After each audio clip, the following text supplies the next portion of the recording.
Well, as previously thought, the valve covers are full of silicone sealer everywhere. Not sure why this was necessary, not sure it's supposed to be.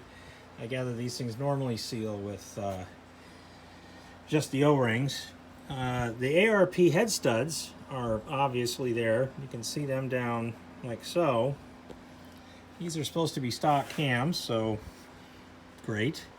I always love to see it when you can see what look to be like marks of vice grips or something on them in between.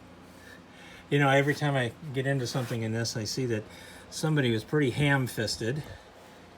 These are the cam position sensors in the back, I presume.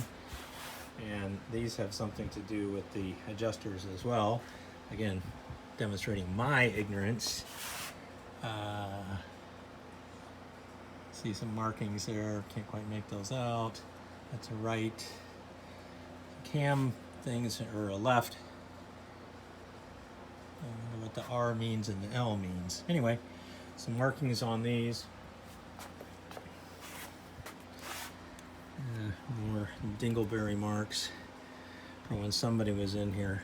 Cannot get over the little tiny size of the retainers and the springs and stuff. Go pretty close into coil compression, don't they? So anyway, this is the inside of the driver's side bank. I'm going to put the cover back on just to keep the dirt and everything out, but so far not so bad.